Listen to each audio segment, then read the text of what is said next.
question in my mind. All right. If she's in the truck next to you when he called, why would you need to call her about getting numbers for rental? This is Brooks Houck, and he just made a big mistake. In fact, he was incriminating himself so much that his brother, a police officer, called mid-interview and told him to stop talking. Fuck is what he thinks. I don't know who he is. Nick, my brother. If you want to go, you're free. No, I know that, but I'm not. He just said just to keep sitting up here, he said give a statement, do an interview, whatever I got to do it. But he said, darn, just to keep just letting them just beat you to death over this right here. Just ask what you got to ask and let you know. Right to do, you're entitled to do that. If Nick thinks you should go and you want to take his advice, go ahead. However, the fact stood that Brooks Houck was the last person who ever saw Crystal Rogers alive. He went to bed that night, or so he says. She was sitting there, scrolling on her phone, and when he woke up the next morning, she was simply gone. No goodbye, no note, 5 kids left behind, including their 2-year-old son. But here's what you need to know about Brooks Houck. When Crystal's family started searching, knocking on doors, organizing search parties, desperately trying to find their daughter, Brooks didn't show up. Not once. Not to search, not to confront her children, not to help in any way. Crystal Rogers was a 35-year-old mother of 5 from Bardstown, Kentucky. On the night of July 3, 2015, she vanished without a trace. 2 days later, her car was found abandoned on the Bluegrass Parkway. Flat tire, keys still in the ignition, purse and phone sitting on the seat. She didn't take anything because she didn't leave on her own. Within days, suspicion locked in on one man, her boyfriend, Brooks Houck. And just 5 days after Crystal disappeared, police brought him in. What happened in that room is where this story truly begins.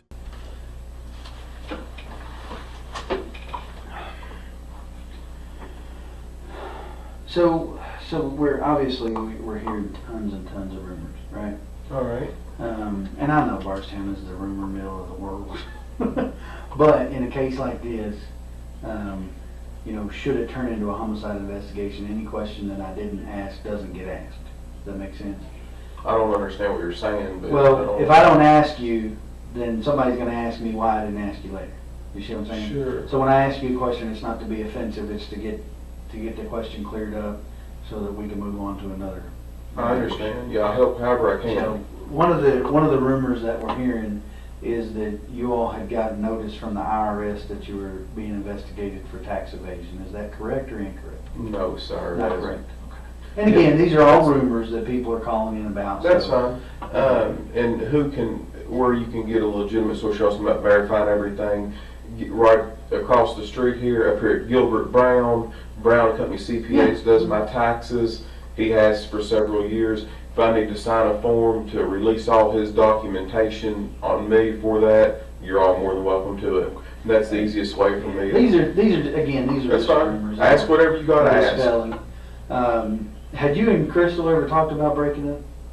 I mean, obviously we have fought just like any other any other couple, but in the last several years, I mean it's came up, but we've always found ourselves together moving forward. Mm-hmm. So that it's mentioned, but it's never happened, and we've always found ourselves together moving forward. Okay. I know she didn't work out of the home currently, but had she worked out of the home recently? Had she had a job outside of taking care of the rental properties? Well, she took care of 2 young children, so she did some babysitting there at the house for some extra money.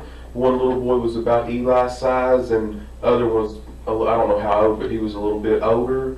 And I don't know how long, if it was 8 months or a year, but she had worked at the store up the road from our house for the,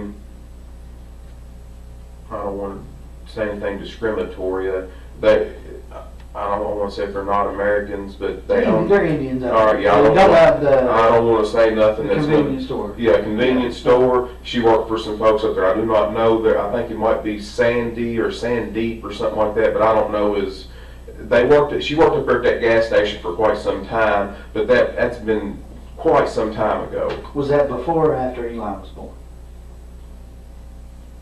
I think she started there before he was born, and she did work some there after he was born. She worked for a pretty good period of time there, but it's been quite some time back. Mm-hmm. Yeah, because he's 2.5. So did you think He's a little bit over than 2.5. Well, yeah. He'll be 3 in October. Almost 3, yeah. All right. So you think it was a year ago or better since you worked there? Probably approximately. I don't know. I would say give or take a 6-month window there, something like that would probably be pretty accurate. But I do not know the answer to that. I do not know. I just know that it's been a period of time. Was it you all? Have you all, since you've lived together, have you all always lived on Glenview? That's the only house since Eli has been born. We brought him home from the hospital. We lived there. Okay. Yes, that's the only residence. You all were living there when she was working at the, and when she stopped working at the. When she stopped working there. There was, I don't know, maybe 4 or 5 other girls that worked up there with her. I don't know their names. They didn't have a large amount of employees, just a few.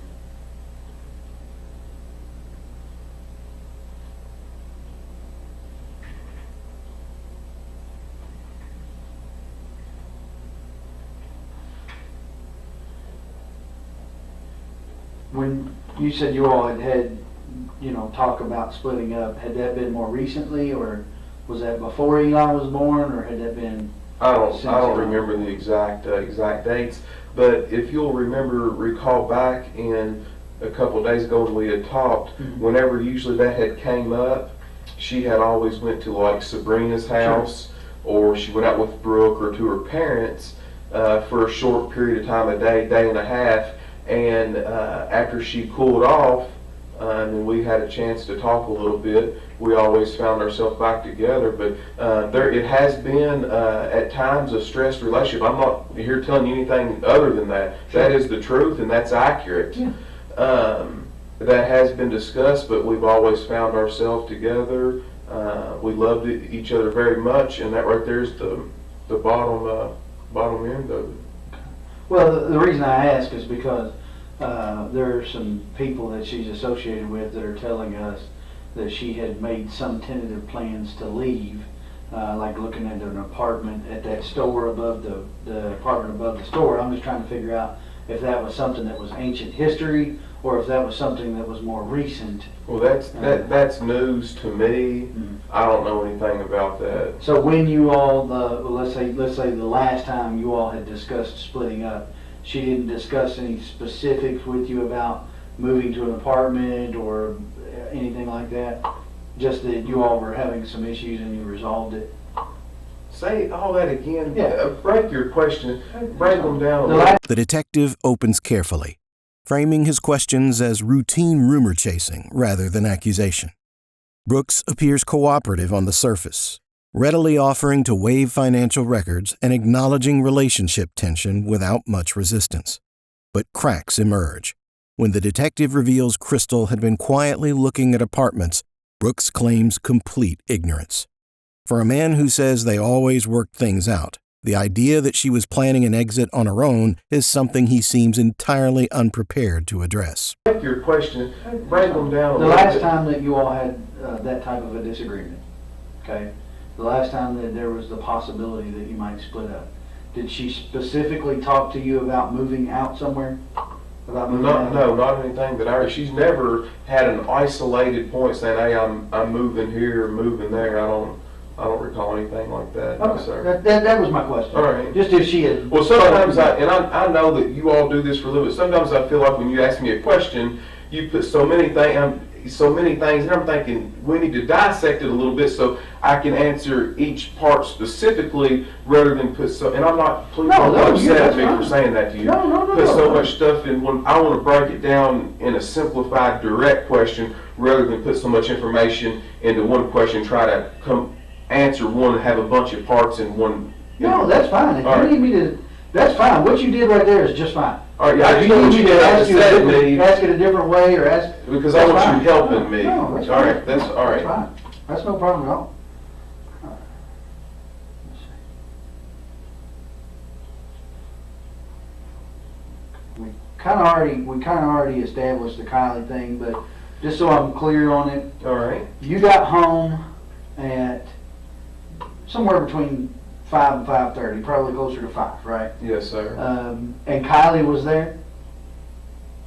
I didn't go in the house at that time. Oh, you didn't? Okay. No, I knew that whenever she was coming behind me, I knew that she was going to be there shortly. So what I did was I jumped on that little tractor. I knew I had a little bit of time, and I wanted to go up there and fill it up full of fuel, check, do all that kind of stuff, get my fuel levels right, so that I didn't have to stop. I've got, as you can tell when you look at that list, I got so much stuff to do. I don't have any unaccounted for time. I'm wide open. Right. If I stop for a few minutes, I go backwards, and I don't have time to do that. So just so you didn't go inside, so you don't know if she was there when you arrived. I don't know that she was there. She was riding with Crystal. I do not know. And when you got back from gassing up the tractor, they were all there. Her Yeah. and Eli and Crystal. All four, yes. Yeah, okay. And so all four of you were there. So during that time, the neighbor says she got home around 5:15, All give or right. take. That's right. So from 5:15, and I think I mentioned to you that I see on the video that you all go past Circle K. You go past the storage place and Circle K all within a minute or so, about 5 minutes after 7, thereabouts, give or take a minute. All right. So let's say you left the house around 7 o'clock. Fair enough? That's fine. There's going to be a little bit of time, but I'm just generalizing. So she gets home about 5:15, you get back from the store, you all are there from, let's say, 5:30 to 7 o'clock together, the four of you. You ate dinner at home, I think you told me last time. Yeah, we didn't fix nothing. I don't know what we ate. We didn't fix nothing fancy. Right, sandwiches. Whatever we yeah, did. Yeah.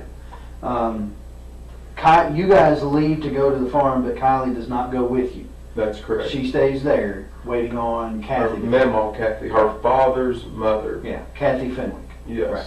So she stays there. You don't know what time she gets picked up, but she's there when you all leave. Yes. Because that was one of the things, I think she got confused, Kylie, not Kathy. Kylie got confused about the time frames when I was talking. But I can't speak on their. Yeah, I no, don't know that's that. fine with that. I'm just trying to make sure I'm not confused. All right.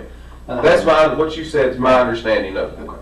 So you guys leave, you go, presumably you go out Bloomfield Road to Guthrie because you go past Circle K and not turning on Woodlawn Road. So you go out there, and then the next time I see you is when you pass Caddy Shack, the little restaurant there on 49. You go past there, and it's about the right amount of time for you to be traveling, and then you get to the farm around, best I can figure out by the time frame on the video, is about 19 minutes after 7. So you're actually there, roughly about 7:20 or so. Okay. So you get there. By the way, I twisted I guess it would be your aunt's arm to. So we noticed they had the video cameras. That's why. Yeah, that's fine. That's good. So she actually helped you out with the time. Good. It showed you coming. Now I haven't watched the full days yet, so I don't know Right. anything about comings and goings. But I know you got there about 20 minutes after, and you left there about 11:55 thereabouts. Right.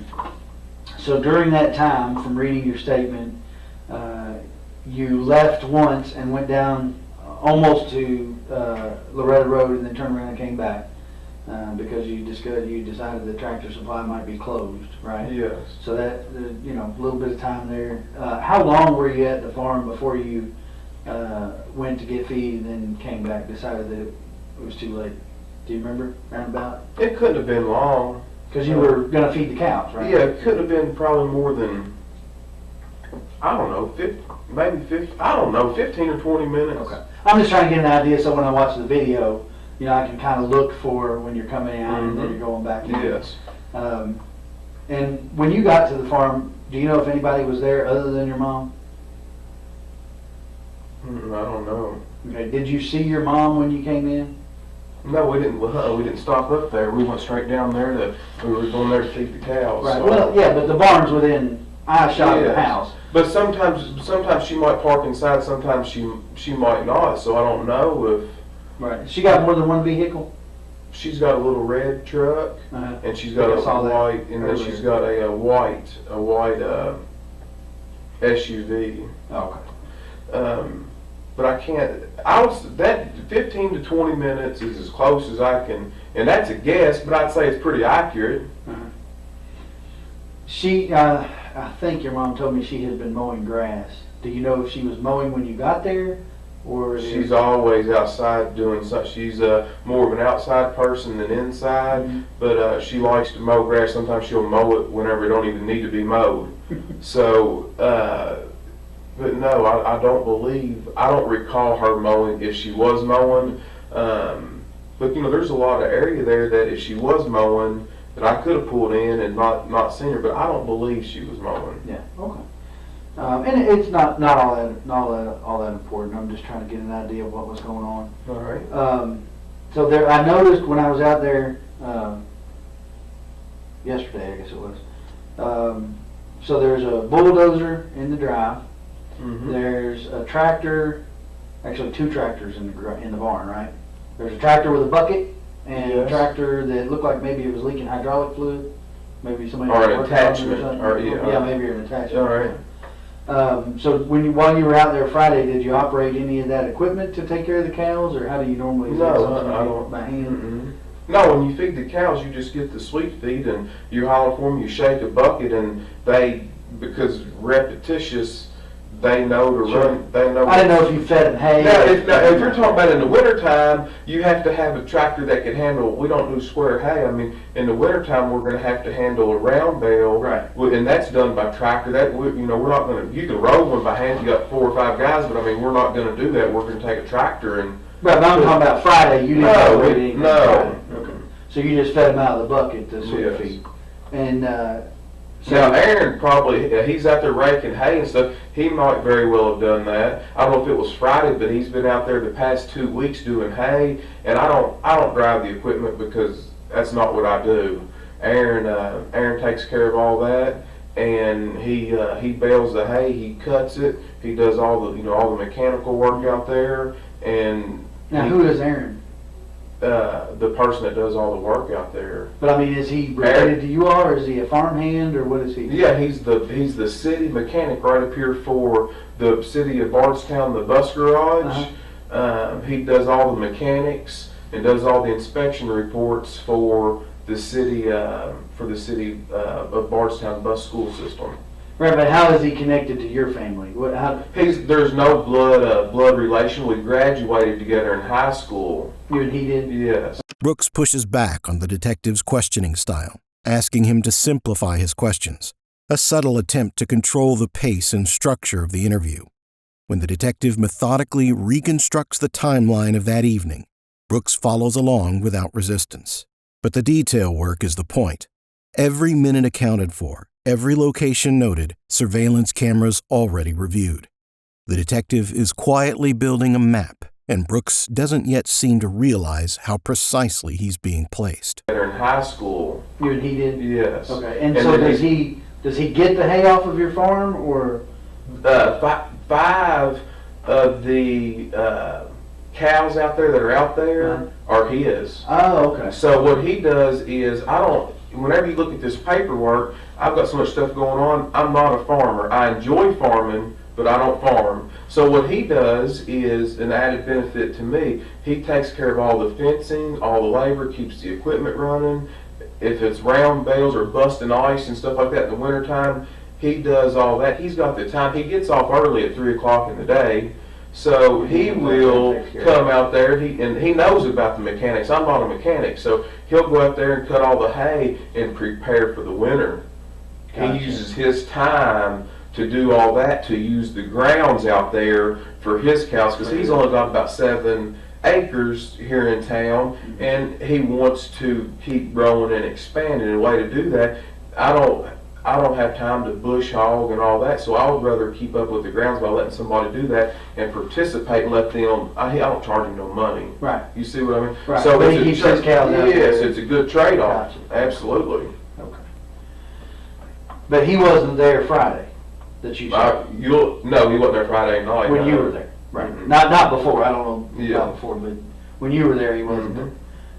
So you all fed the cows with the buckets and watched them eat, and then you walked. Now, when you said you walked the road to you're talking about not just to the turnaround that goes No, right by that's the just, barn. we walked to the back. To the, where the Where old county road goes through. Where I put yes, exactly. Okay. Where the road gets a little harder. I mean, it's still, you can still drive a car on it, but there's a little bit of grass in the middle, but Right. we. And that's what goes, when you get to the, if I'm, Cul-de-sac at the top of the hill. right, if you get to the turnaround here. The house is right here, the barn here. It goes Yeah, right here is back where, there. yes, and it goes back there a far and there's 3 big pens back through there. There's 3 separate fields where we rotate the pasture and stuff. Gotcha, okay. Mm-hmm. And you said you walked from field 1. Yeah, let me just make it real clear for you. Is this, you can put this in your paperwork or whatever. Yeah, would. I didn't write that, but. No, I drew it out for somebody else.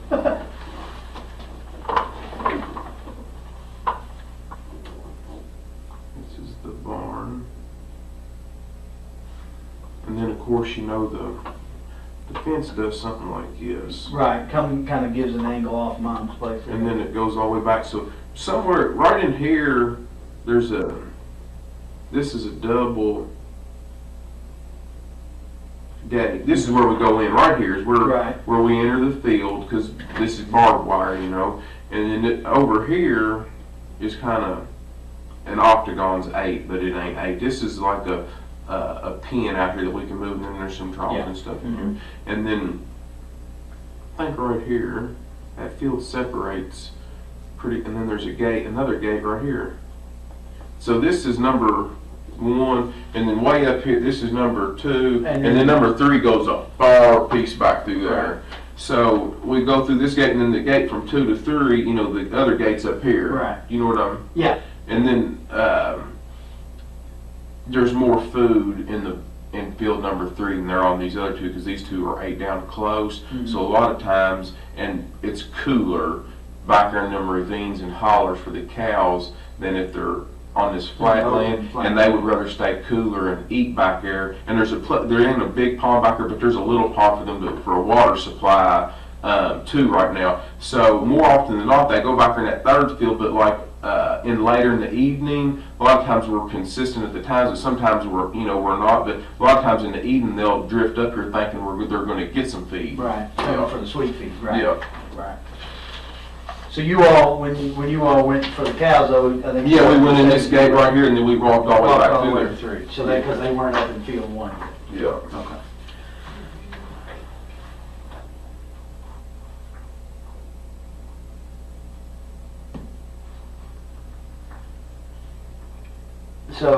So you fed the cows. What else did I read there? Sorry.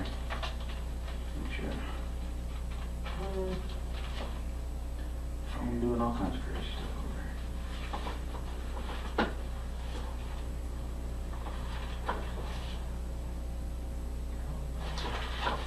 there. You fed the cows, and then you come back out and you walked the road, right? The road that goes to the... Yeah, after we come back out from walking up through here, then we walk out to here, there's another. Can I see your pen again? Mm-hmm. So there's another. It ain't exactly straight, but it looks something like this. That's the driveway? Yeah, this driveway to the barn. Right. And then we walk out the road, and we just walk back through there. Okay. And how long would you say that road goes back into there? Do you know? If you had to guess. I don't know. I bet it's a good mile. From right the here. barn to the end of that road and back. So a couple mile walk going to and from. Yeah, if you go, because there's a cul-de-sac right here. There's also a cul-de-sac I put in up here, and then there's a 3rd cul-de-sac at the very end, back creek back there in the very back. Oh, okay. Okay. But you think it's about a mile, maybe? I would more, say a little close, less? yeah. Okay. So you walked to the end of there and came back. Did y'all do any work on the barn or anything while you were there? No, we didn't do no work on that barn. Didn't work on the driveway or anything like that? Mm-hmm. The dozer, the reason I ask is because the dozer that's sitting there, did somebody use that to put that driveway in or put rock on that driveway recently, or? No, On Saturday, I moved it over there. It was parked. That doze, I've got a skid steer also broke down. Right. I've got a skid steer right here with some weeds growing up around it. Yeah. And then I had a dozer.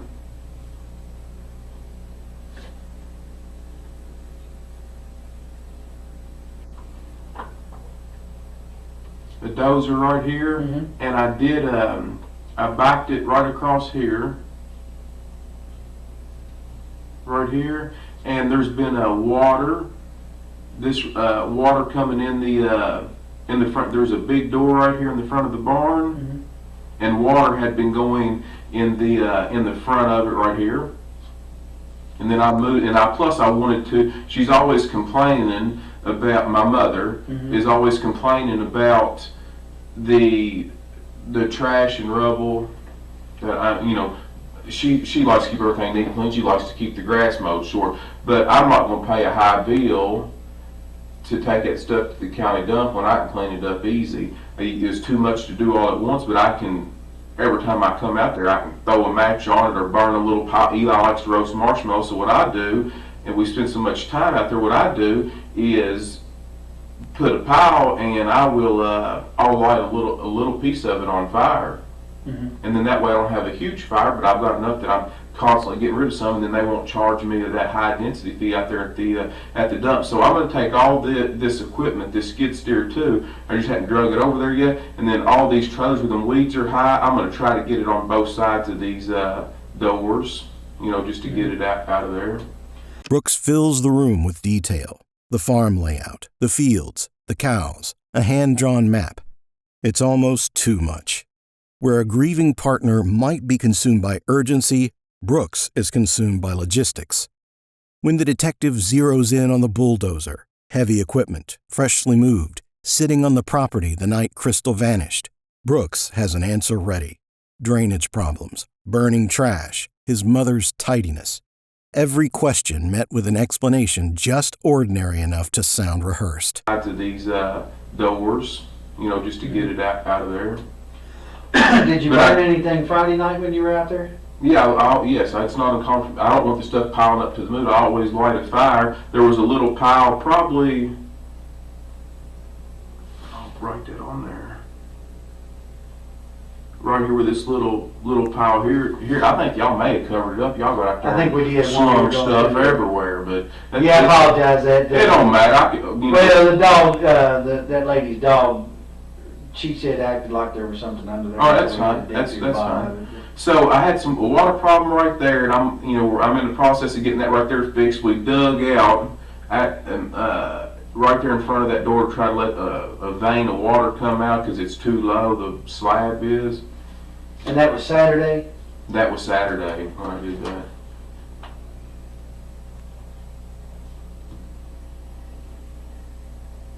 Do you remember what time Saturday you got out there? Mm-mm.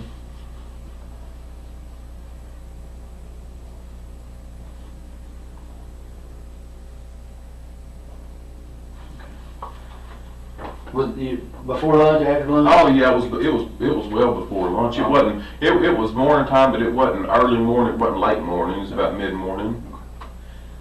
So you had a little fire. When was that? After you took your walk or before you took your walk? I lit it.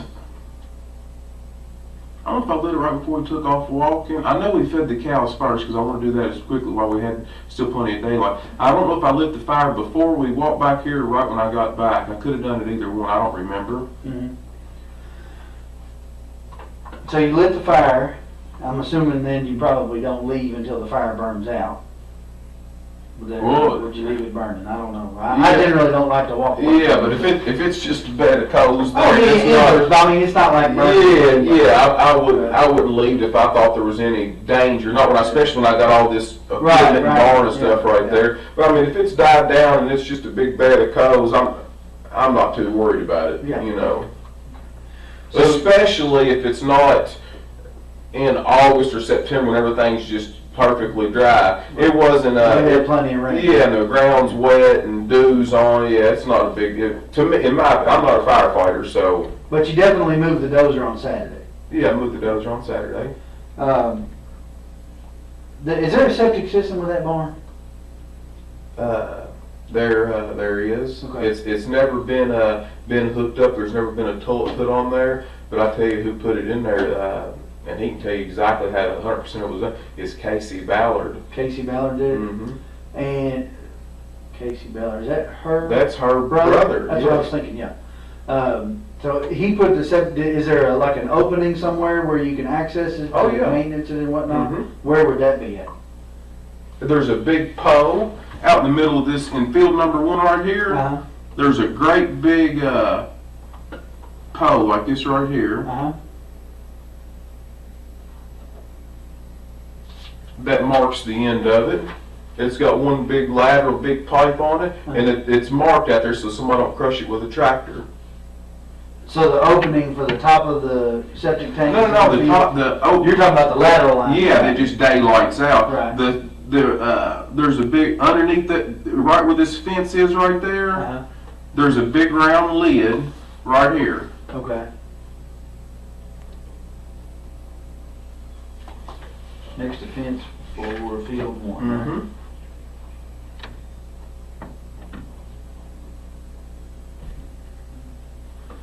And how long has that septic system been there? I noticed the work Probably about kind of ongoing. Probably about 3 years, 3 years. 3 years. I just never did finish that barn, because I've had so much other stuff going on. But in that barn, I've kind of got a little. Yeah, I saw where you were putting the cedar plant. I never got done with it, but I'm close to getting it done. I just never made it that far. Right. But yeah, right where that little plumbing, that little bathroom is, right on the outside of the barn, there's a big a septic tank right there, and then there's a great big long piece of pipe right here, a bleeder valve, and then it's marked by, there's a big pipe, there's an iron T-post out in the middle of this field, and then I took a piece of PVC pipe that's weather resistant, and I just slid over top. It would stop the post from rusting, and it's also much taller than the grass, so that if the grass did get up real high, somebody wouldn't hit it with a bush hog, or wouldn't hit it with a mower or something like that. All right, so you guys you've taken your walk. The fire is down, maybe not out, but it's down enough, and you're leaving. And it looks, again, looking at the video, looks like it's about 5 minutes till midnight. All right. That's to me, and I've got a couple of kids, but everybody parents a little differently.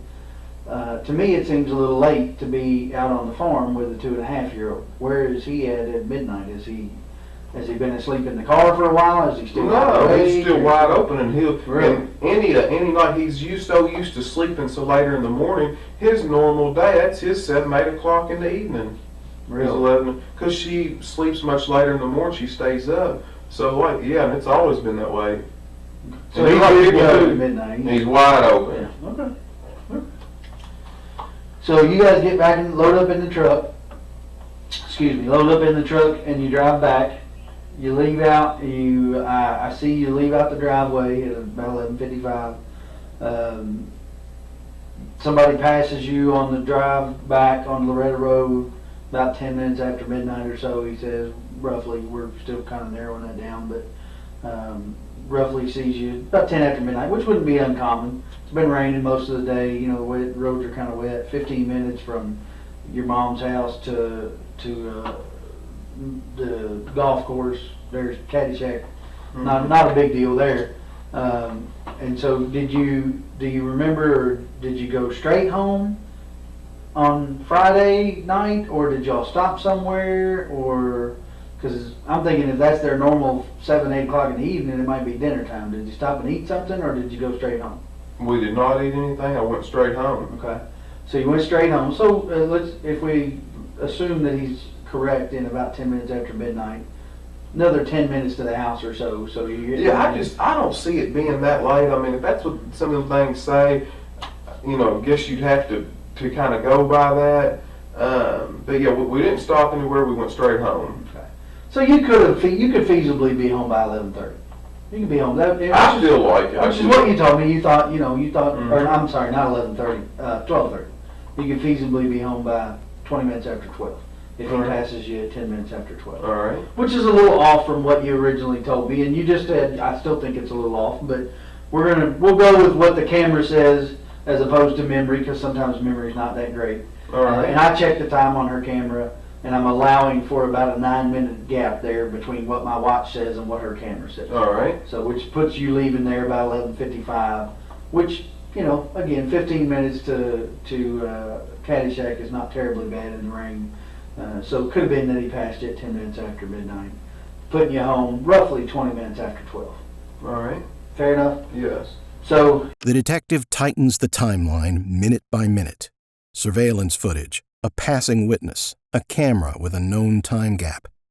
Brooks is being boxed in with data, not accusations. Then comes the fire, a burn pile on the exact night Crystal vanished. A cadaver dog alerting to the spot, and Brooks lighting it casually with his toddler nearby at midnight. He has an answer for everything, but the answers are starting to cost him. So you guys get home 20 minutes after 12, right there, thereabouts. I think you said you went to bed first. Do you remember about how long you were home before you went to bed? I went to bed immediately. So when you guys got in, you went and did your nightly routine and you're going to bed. I think you told me that she stayed up, and Eli, did he stay up as well? He was. And where was she at when? If there's any activity going on in the house, he doesn't want to go to bed. Mm-hmm. If everybody turned the lights out and we just got in the bed, he's going to follow us in there and lay down with us. But if I go to bed and she stays up, he's not going to come in there to bed till all the lights are out and then she goes to bed. If I was doing something out there and she was in the bed, he's going to stay up with me until the lights are out until I go in there. Do you see what I'm... Sure. Yeah. So that's what so he's going to stay up with Mom. Right. So, and before you went to bed, or any conversation, I know you told me that you all had a conversation Friday evening sometime about the kids.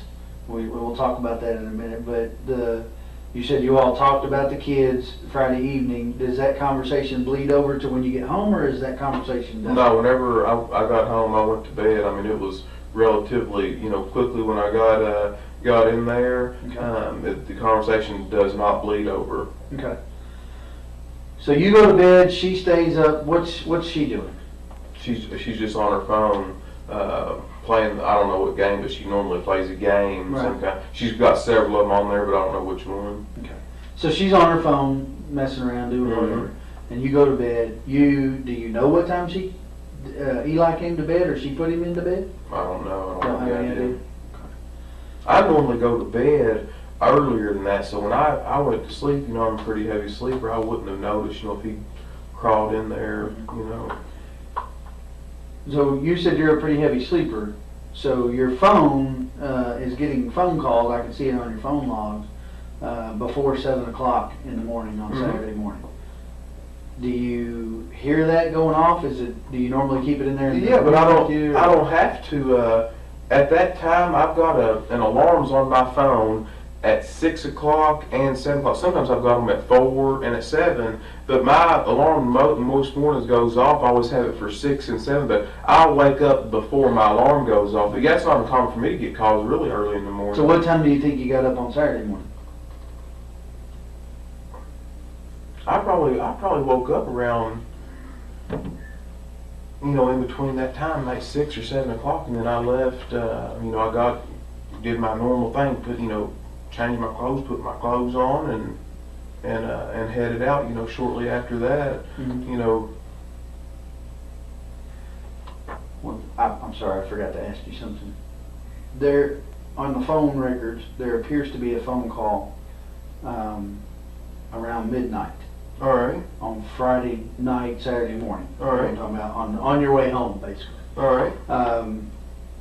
Do you know who that person was that called you around midnight? Do you remember No, taking a phone call? Can you just call the number back? I don't. I mean, I could. I could. What's I your could phone look at number? your phone and Yeah, see look what's at in my there. phone, but I don't remember You that. don't remember getting a phone call on the way home? Mm-mm. Would it be unusual for you to get a phone call at midnight? I mean, it is for me, and I work for the sheriff's office. I get calls quite regularly. But Some of the people that do the tile for me, I wouldn't put it past them to call me at any time. They lay brick through the day, and then their tile my house is at night. The Thomases I wrote on there, Derek and his brother Tyler Thomas, they'll call me at any time. And I've got even if it's just one day, I don't pay them people by the job. They got to get paid by the hour, and then when they get done with it, I pay them. right. That's just what we've agreed on. But yeah, those folks there call me any hour. It was a pretty short phone conversation is the only reason I asked it. Mm-hmm. Kind of unusual to get a 13-second phone conversation at midnight. It is for me. It may not be for you. But, All right. Well, just check it out. Yeah, check it out in detail. That's right. So, Saturday morning, you wake up sometime between 6 and 7. I think we decided that Danny Singleton, is that his name? Mm-hmm. A guy that works for you, was calling you and called you pretty frequently. You said sometimes you give him incentive to work on Saturdays, Yeah. and that may have been why he was calling you. So did you go do some work Saturday morning before you went to your mom's house? Before you went to the farm? Or what did you do Saturday morning?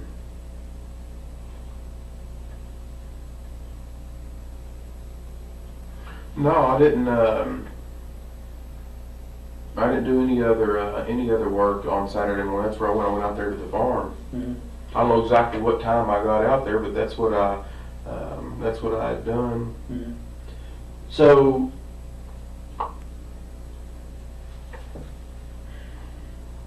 you get up between 6 and 7, and where's Eli at when you wake up?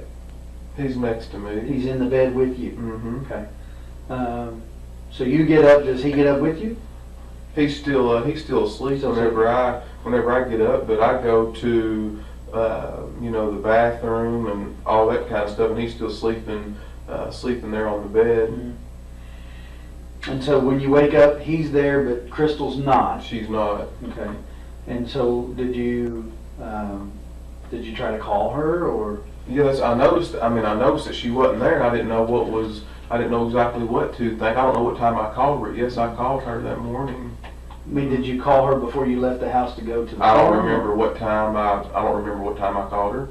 But do you remember where you were at? Were you at home or were you at the farm? Or you were on the way to the farm? I don't know, somewhere in between. I don't recall.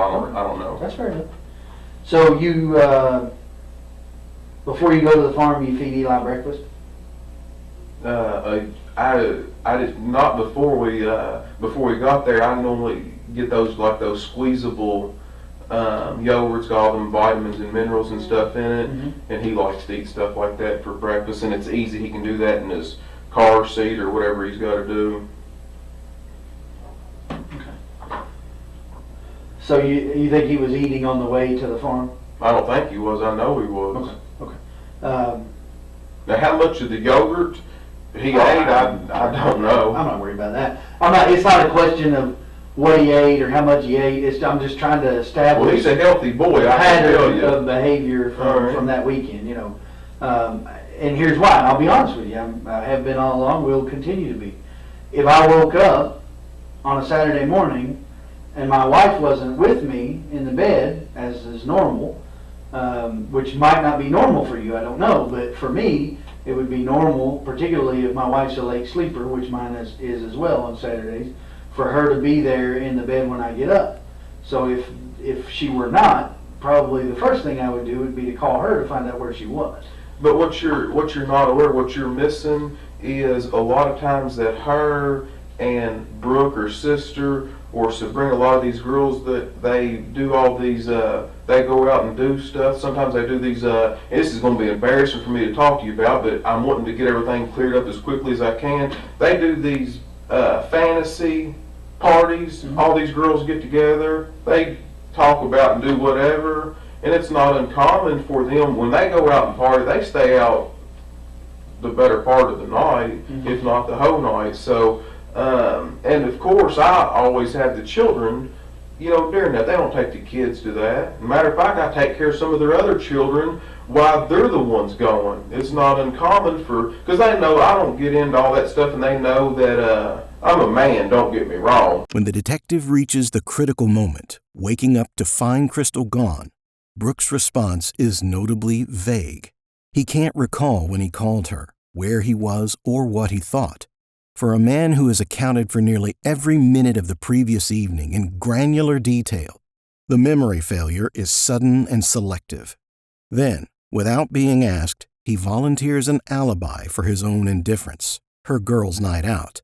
He's not grieving. He's preemptively explaining. And don't get me wrong, understand that, a white-blooded American male, and there's no sense, I'm not telling you anything different, but they do all these parties and order all this stuff. Well, who gets the kids? I'm good enough to get the kids for all this, and I'm a good enough person to do that, and then when everybody sees a little bit of distress, they're going to throw me under the bus.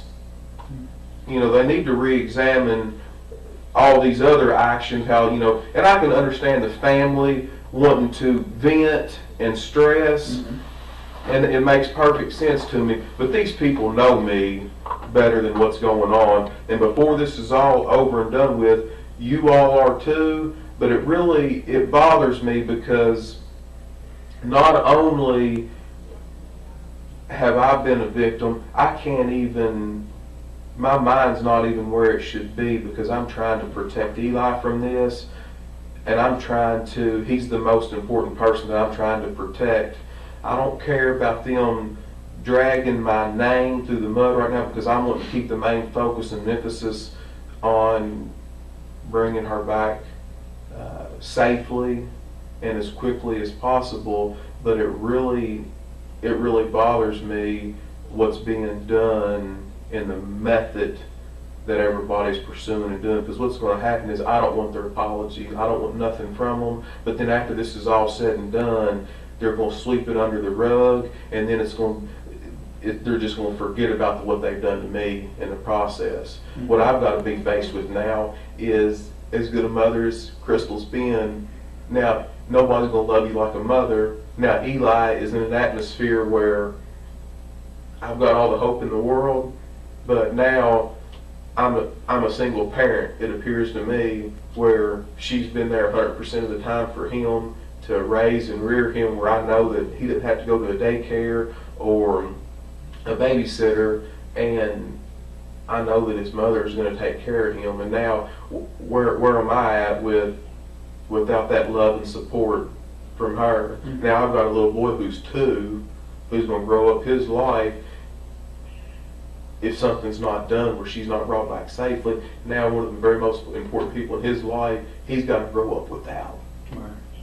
You see what I'm saying? And I'm in here answering a bunch of bullshit that I'm doing the best that I can possibly do with, but it's taking a lot of energy and effort away from the other efforts that could be out there trying to help and bring her back here safely. I can't even go out on the side of the road without looking like a murderer or something like that. It's wrong. I've been extremely honest with you all, and now I'm up here doing, they can have the house, y'all take anything that you want, you don't need any of that paperwork or search warrants, and now I'm up here trying to get my head where I can be on the side of being able to protect myself and defend myself for my son whenever I'm the one I feel like has the largest loss. Yeah. So well, do what you got to do. I'll do whatever I can, but this is starting to get silly. I don't need an attorney. I haven't asked for an attorney. I don't need none of that. I'm innocent. I'm willing to talk to whoever. But this to me is really starting to get silly because I feel like I don't have a Facebook page. I don't have time to get on the internet. I don't know a lot about computers. Crystal did all that for me. I didn't have to do it because that's something else that she always took care of. So now I have people coming back to me telling me that they're completely trashing me online for the whole media. You know, I've taken 17 years of my life and I feel like I've worked hard to get a good education. I've worked hard all these years. I've built a nice life for me and my family, and now my whole family's name is trashed for something that's completely not even tied to me. That's where I'm at right now. So I'm extremely upset. I'm hurt over it. I try to put on a tough shell and a bubble and move forward. It's extremely difficult to to get up in the morning and push on and look at Eli and know that here I've got a million things going on that I have to get done. And then who's going to suffer? He is, and it's not right. I'm ready to hire an auctioneer to sell all this stuff so I can be there for him like Kristen.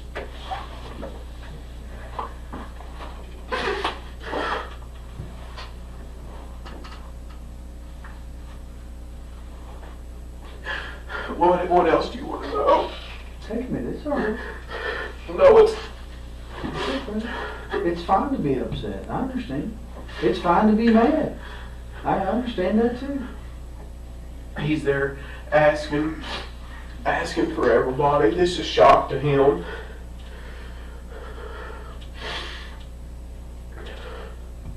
It's okay to be upset by it. I understand. It's okay to be upset at her family. They're Yeah, but their emotions are so shocked right now, and I can understand it. And I don't, if that's how they want to be in. But you're allowed to be emotional too. That's okay. That's fine. You're allowed What to they're be mad about is the darn cell phone that I took away from Ashley because her mother told for me to take it away from her. That's what they're mad about. And it's just been a spiral since then in October. And ever since then, their attitude towards me and everything is so wrong. For punishing a 16-year-old girl when she's not hurt, she's not hit, nothing like that. And I'm the worst person in the world for having any, and I understand I'm not her dad, I'm not her disciplinary figure. She disobeyed her mother. I followed a direct order from her mother. Mother couldn't get it from her. I took her cell phone from her. And then it's just been hell ever since. That was the whole thing about the wrist? Yes, exactly. Yeah, they took her up to the hospital and did the same with CPS and all this bunch of garbage. They ruled it unsubstantiated, or however they wanted to say it. No bearing, or whatever you want. You can pull the reports. They documented it all. You can get all that stuff too. You want some water? No, I'm good. Let's move forward. Whatever you need, I'm here to give to you. Okay. I'm innocent. I don't need an attorney, so I'm good. Ask whatever you want to ask. Okay. Well, if we can just continue with the conversation, and I don't want to rush you. Take your time. I think we left off around about Saturday morning. So you guys got up, and she wasn't there. So you and Eli got ready and went to the farm. Did you go anywhere else before you went to the farm? I didn't stop at McDonald's or nothing to get any kind of breakfast because he had that yogurt, that squeezable breakfast, whatever. I don't know, whatever. Some of them still in the refrigerator if you want one. It's okay. It's fine. So you went to the farm, and was your mom there Saturday? Do you remember? I didn't stop at the house up there either that morning. What do you do with Eli while you're working on the equipment? Is he in the I'm usually not one that works on the equipment. Sometimes I might drive some of it, but yeah, if I get on that little tractor, he rides in my lap.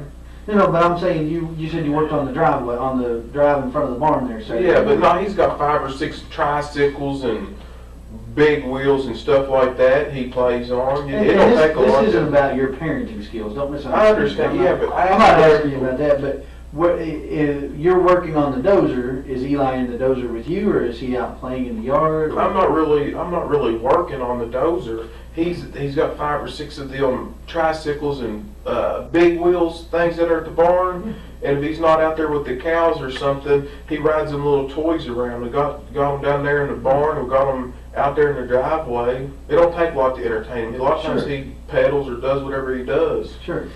But how long would you think that it took you to fix that area you said was taking on water there in front of the barn with the No, I don't know. A lot of times on Saturday, I just use that as a place to vent and get away from what I call the city, not just like Bardstown's the city, but all the city stuff that goes on, loud music and all that. Out there, you hear crickets. Yeah. You don't hear a lot of people, so I'll go out there to a lot of times just to get away from the stress of all these tenants and stuff. calling these new construction contractors and stuff. It's a kind of a little vacation away from home. Right, but you told me earlier that on Saturday you fixed the spot in front of the barn where the water was going in. Yeah, if the water's not, if it's not been like raining a solid week or whatever, you can't really tell if it hits and misses. Sometimes if we get a substantial amount of rain, you can kind of tell where problems are, like you know, and I could tell. So that's just what I did. Just piddle, just nothing important, just piddle. Right, but would Eli normally be in the bulldozer with you while you're operating it? Was he in there with you while you were operating it? He's drove it, not that more there he wasn't. But yeah, I mean, he has been in, he's drove the bulldozer before. He's drove all the tractors out there before. Brooks pivots from timeline questions into an emotional outburst, positioning himself as the real victim. He invokes his son, his reputation, his 17 years of hard work, but the emotions are directed outward, at the family, at the media, at public perception. There is no anguish about Crystal specifically. When the detective lets him exhaust the performance and calmly returns to Saturday morning, a new problem emerges. Brooks was alone at the farm, operating heavy, earth-moving equipment with no witnesses. He's drove all the tractors out there before. Okay. So that morning, did you say Mom was or wasn't home? You don't know? I don't remember. You don't know. Okay. So you don't know that he was out riding on his tricycles or whatever. When you said in the driveway, you mean the driveway for the house or the driveway where that you're working on? Say it again now. You said you were working on the driveway in front of the barn with the dozer, right? Yeah, we're down there by the And you said he was probably riding on tricycles or something. Yeah, I'm sure he was riding on the concrete slab. It's easier for him to pedal on the slab than it is outside there, and I can see him better. My visibility's better if he's in there than out here. Right. So he was here by the barn and not over by the house in the driveway. No, he wasn't by the house. Gotcha. Okay. So you guys finish up whatever you're maybe doing. later that day or something. He might have went over there. The chickens might have come down there. He might have done something with them. I don't know. But it's not uncommon for him to. The chickens out there, they can be fast, but they're not scared of people because he plays with them so much. But you can catch them pretty easy. I mean, he treats them like a cat. So you guys, any idea how long you were out there? Saturday? It was a good, usually on Saturday I'm not in any kind of a rush because I try to take, I usually try to take it easy on Saturday. Okay. So did you eat lunch out there?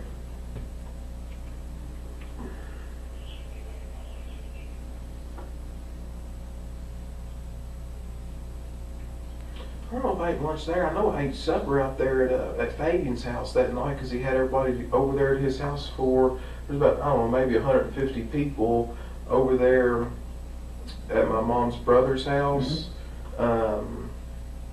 We went out there for a short while. It wasn't real long.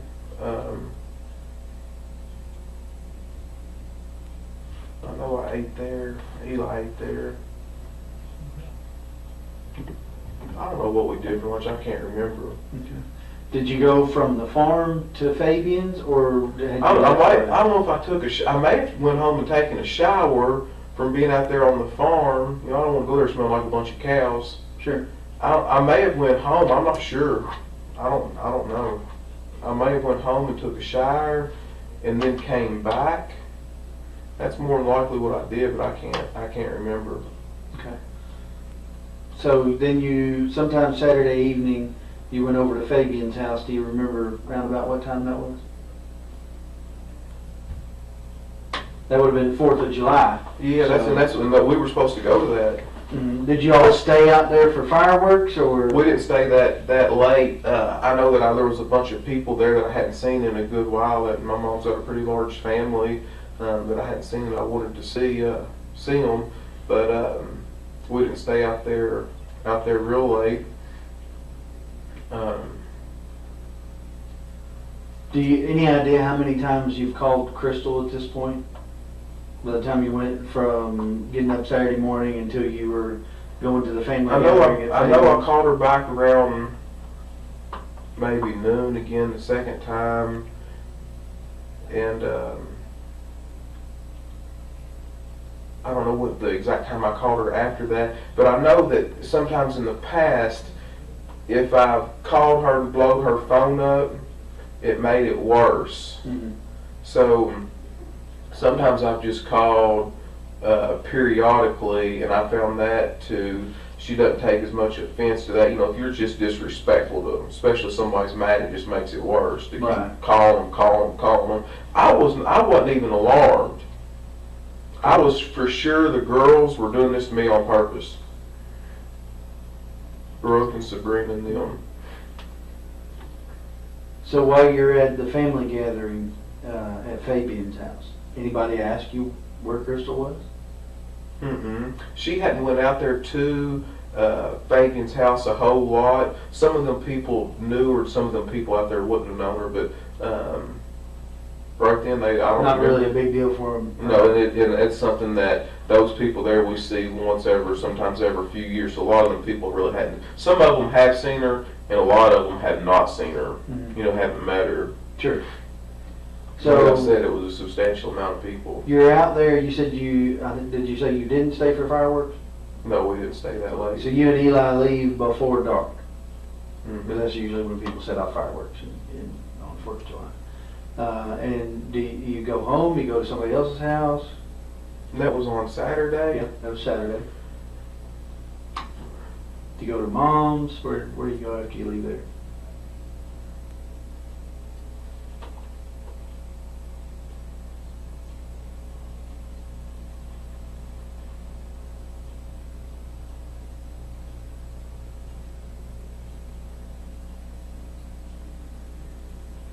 No, I think we rode with my mother over there. To Fabian's house? Hmm. Yeah, we rode with her, and then I went home after that. So you rode back to mom's house with her, and then you didn't stay at mom's. You went back to your house. Yeah, I didn't. I don't know the exact timing and all that right there, but I do know that I rode with her over there to Fabian's house. Okay. And you left her house and went home. I don't know if I stayed there any period of time or not. I may have stayed there just a little bit. I don't think very much, but I might have stayed there a little bit. I'm not sure. I mean, you didn't stay the night there. No. Did you go anywhere else after you left mom's house before you went home? Not that I can remember. Okay. I tell you what would be a good idea for folks is to put a darn camera. You think I'm joking? I'm being serious. You try to go back through this. I need to put a camera in your vehicle and up there in front of you, just lay it on tape, and then you. Well, I'm not asking you to recall every detail of your life, brother.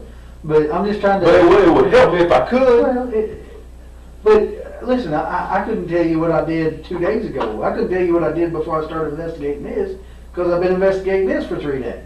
Mm-hmm. You know, so I'm not asking you to remember every single minute, but you know, and I realized that it wasn't a big deal for her to be gone for you, but you know, most people can remember, you know, most of the things they did during the day, not every single minute, but you remember going to Fabian's house, you remember leaving Fabian's house and going to mom's, right? And going, so if you went from mom's house to home, you'd eaten dinner at Fabian's. And I don't know if it was her mother. I met her mother at the gas station somewhere. One of them days. Mm-hmm. Her mother, Sherry, Mm-hmm. Crystal's mother, Sherry, and I don't know if Ashley was with her and other kids were with them, but I stopped at right there in front of Walmart, Mm-hmm. where I get a bunch of fuel at up right at that Murphy station across from Lowe's right there. Right. And I was on the phone with either Ashley or Sherry, one, I forgot which, and they said, I tell you what I've done too, I talked to Brooke on the phone at the farm. I talked to Brooke, her younger sister, before I left, because I was heading into town to get fuel at that point. So whatever time that I talked to Brooke, you'll know that I left. Mm-hmm. So make a note of that. Leaving. I talked to Brooke on the phone, and that's when I was leaving the farm on 49. And I drove in 49, and then I made a right there on 150 and went up there to Walmart. And then I got on the phone with Sherry, or Ashley, when I don't know whose phone they were on. Mhm. But that'll help me right there, because that's, you can pinpoint an exact time. And then I pulled in there to that Murphy station. Mhm. And then Sherry came up there to my window. Okay. And asked me if I'd seen Crystal. And this right here is after I had I talked to Barbara Lane, and I sent her, I called her a couple times. I don't think I got an answer. She's probably busy doing something. And then I sent her a text message.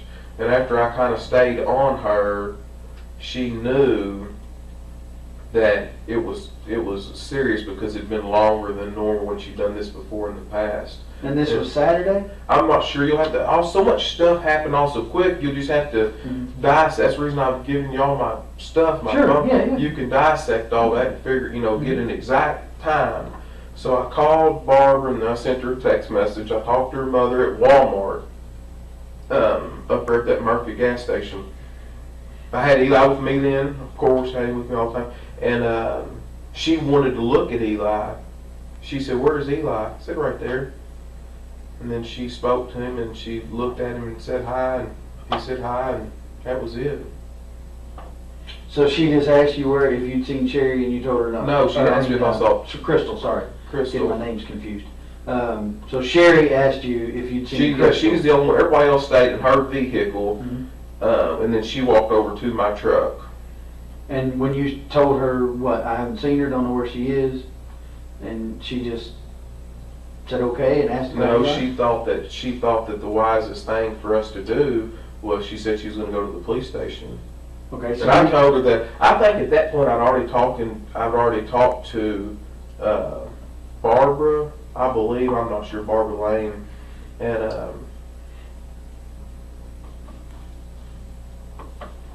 I'm not sure. I don't know the time periods. I don't know. I just don't know. That's fine, that's fine. So, And then I went home. so Saturday, you went home after, The gas station. so you think that was, okay, so you think the gas station was between leaving the farm and getting showered up before you go to Fabian's? No, that's incorrect. As the detective maps Saturday's movements, Brooks' account becomes increasingly fragmented. He can't remember if he went home, when he called Crystal, or how many times.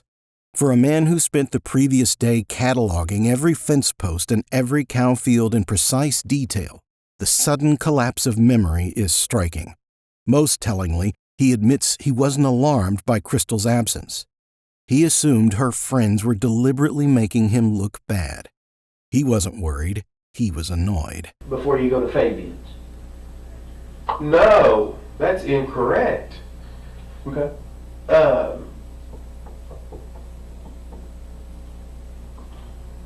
You said you were leaving to go get fuel. Yeah, I did leave the farm to go get fuel. I don't know.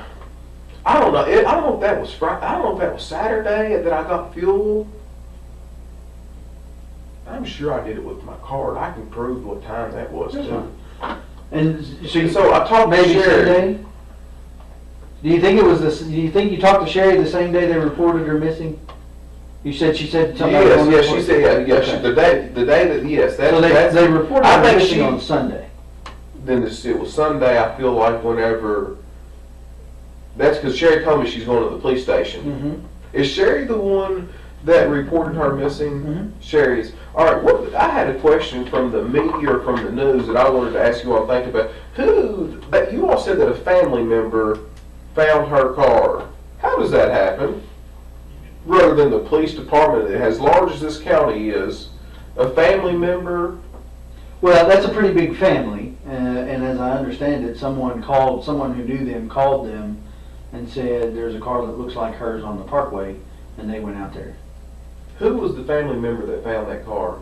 I don't know. I have to look at my notes. There were two of them. Am I able to know that and question that I answer? can tell you who it was. I just have to look back through my notes and see who it was. That's I not understand. great either, but I want to say that it was I'm trying to think. There was. You can look back at them, I'm sure it's. I want to say it was a brother and a nephew.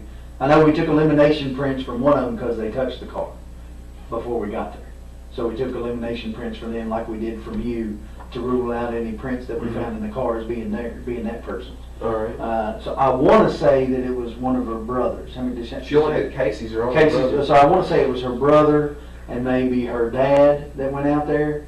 But I think it was her brother that somebody actually called, but that may be incorrect. I'll have to look at the notes and All see. right. But, so, Saturday evening, you went to Fabian's house, you had dinner, you went home. You're home all evening with Eli? Mm-hmm. Okay, anybody Did not come leave. over, anybody not? Yeah, I feel like, yeah, Richie comes over to my house all the time. He's over every day. Who's Richie? Richie Riggs, he's my manager, my real estate agent. He lives next Oh, okay. door at 115 Glenview Drive. He's one of the people on that list. Okay. So you go to bed Saturday night, you got Eli with you, presumably, because you said you guys went home from Fabian's. Not presumably, he was with me. Right. Well, I didn't want to put words in your mouth, so if he's with you, tell me. He's with me, yeah. Eli's with me. Again, not trying to offend, I Yeah. just don't want to put words in your mouth. Yeah, I don't want you to either. So you and Eli go to bed Saturday night, you get up normal time Sunday morning? Do y'all go to church? No, sir. Okay. Didn't So- go to church. But on Sunday, I don't remember what we did Sunday. Okay. Well, I don't want to. Is Sunday when I went in? Is Sunday when I came up here and talked to you that night, or Saturday night? That would have been Sunday night. Mm-hmm. Sorry, let me make sure he's giving me what I need here. Your phone's on my desk, that's what he was telling me. That's fine. I ain't worried about that. Hope you had fun answering it. He probably didn't answer it. Yeah, Sunday night you came up here and talked to me. That was after they'd found the car and everything. So sometime Sunday after 12 o'clock is when you talked to Sherry at the gas station. I think, and I'd have to look at your phone to see, but correct me, and you may know or might know, but you called Barbara. You call her Barbara Lane. I just call her Barbara. That's all I've ever known her by. But Barbara Roby was a Ballard, right? Yeah. You called her and talked to her about Crystal being gone, or she called you? No, I'm the one calling her. Okay. And what does that conversation sound like? I think the first time that I called her, that I don't think she answered the phone. So I left a message, and then I don't got a response, and then I sent a text message to her, and that's when she called back, and I think she tried to call her, and she didn't get an answer. Okay. And you know. So I'm piecing things together from what they've told me as well. So at some point you do talk to her on the phone, but when you get up Sunday morning and Crystal's still not home, or you're starting to get concerned, that's why you call Barbara? Or? Yes, exactly. And that's the reason that I did call her. But before then, I wasn't alarmed. She done this before, Right. and I wasn't alarmed. That's all there is to it. Yeah. So you call Barbara. I knew I gave Barbara Lane more credibility than Sabrina, Brooke, or any of them, because I know them young girls. If Crystal tells them not to say nothing, you ain't gonna be able to beat it out of them. Right. And them girls they're just not going, especially to a guy. If they're fighting, they're not going. And I'm smart enough to know that. But I knew Barbara would say, "Hey, she don't want to talk to you," or "She's fine. Just leave her, give her some time." I knew Barbara wouldn't keep me. She's a mature woman. Do you understand the difference in what I'm? So she would at least, I feel like, let me know, hey, where I wouldn't have to worry. Right. She might not give me no details or nothing, which is fine, but she would at least ease my concern. And that's the reason I called her over these other people, because I knew I'd get further with her. And at some point, so you do talk to her, and as I understand it, at some point she came over to your house. Mm-hmm. Is that right? She's been there a few times since then. Right, but that particular day she came over to your house, was that before or after you talked to Sherry? Do you remember? I have no idea. No, that's fine. So you... To be honest with you, I don't even remember doing that. I remember seeing her a bunch more this last little bit than I really ever had before, but I don't, as far as talking to Sherry at the gas station and then keeping everything synchronous, I have no idea. None. Okay. Well, I mean, I know that Sherry was here at 3 o'clock thereabouts filing the report, the missing persons report.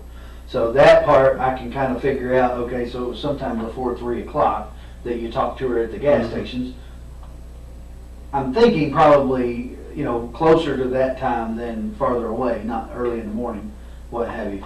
And then, of course, fast forward to they find the car at 5 o'clock out on the Parkway, and the sergeant responds out there, and then he calls me, and then I come out and start investigating, and obviously I call you to come and talk to me about the last time that you saw Crystal. So that kind of builds my timeline. Obviously there's some gaps in there, understandably.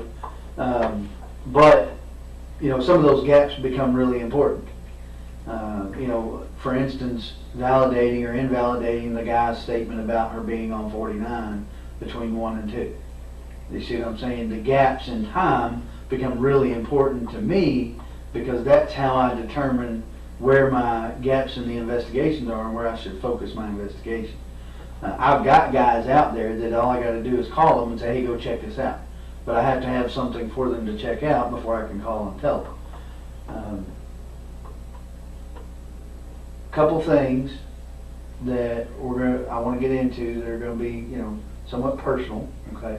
And it's not intended to pry into your personal life. It's intended to pry into what's going on in Crystal's mind, okay? I'm trying to get a reference for her frame of mind for the past few days before she goes missing, so that I can rule out any possibility of intention to harm self or things of that nature. You understand? And I don't know that I can rule that out. But what do you think about it? Do you think that that she has the potential to harm herself?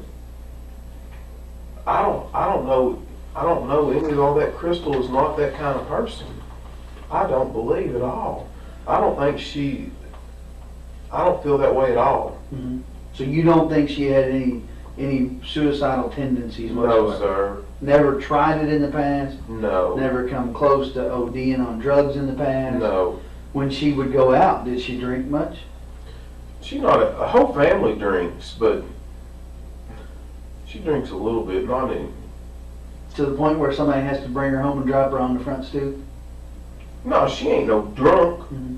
Brooks can't reconstruct Sunday with any coherence. Times, sequences, and conversations blur together. Yet the detail that stands out isn't what he forgot. It's what he admits. By Sunday morning, Crystal has been gone nearly 36 hours, and he still wasn't alarmed. His explanation, that he'd been through this before, reveals how normalized her disappearances were to him. The detective quietly notes it, then pivots toward Crystal's state of mind, beginning to methodically close off every alternative explanation. No, she ain't no drunk. Mm-hmm. Well, you said sometimes she goes out after And you go to bed. they do drink and they need a driver, but they're not what you're describing is like a sloppy drunk. Just somebody got tore down. I mean, Right. that's not an accurate picture of her. Okay. And she likes going out and having a good time, but I mean, she's, I guess, I don't want to say like a maybe conservative person, but Sure. just a normal, typical Social drinker. Yeah, a normal, typical person likes to have a good time. I mean, that's it. So, if you had to guess, how often would you say she would go out? She doesn't go out real often. Not real often. I mean, she's got all those all her kids, and we got Eli. I mean, we have a pretty busy lifestyle, and seems like we've always got kids here and there. So I mean, Right. we don't have a whole lot of time to do that. And we don't like to get babysitters all the time. You know, sometimes if her parents have a couple of the kids, or Keith might have a couple of them, we might go out with always usually, with Eli, we don't usually seldom ever get a babysitter for him. And we take him with us, but other than that, Well, I guess the reason I'm confused about that is because you said it was not unusual for her to go out with the girls. it's not unusual. Yeah, so help me understand. You mean But that's when once I a month kids. or once every other month, or I mean, how much time are we talking about here? Because my wife might have a girl night a couple times a year, but she might not be the typical wife either. I don't have any idea. Probably about 2 times every 3 months, Okay. like once every 6 weeks or something like Sure. that. Okay. So you said Eli generally does not go to a babysitter. No, he doesn't. I don't want him at a baby, and I certainly don't want him at somebody's house that smokes. I just don't. I don't want it. I'd rather just keep him right with me, and I'd rather, if we're going out doing something, I'd rather just take him right along. Right along with Well, us. so that kind of brings me to one of my questions that I had. When we talked a little bit about the last time that we talked when we were at your house, and you kind of explained it. And I get the fact that she would tell the kids, hey, we got a babysitter for the night or for the evening. We're going to go out.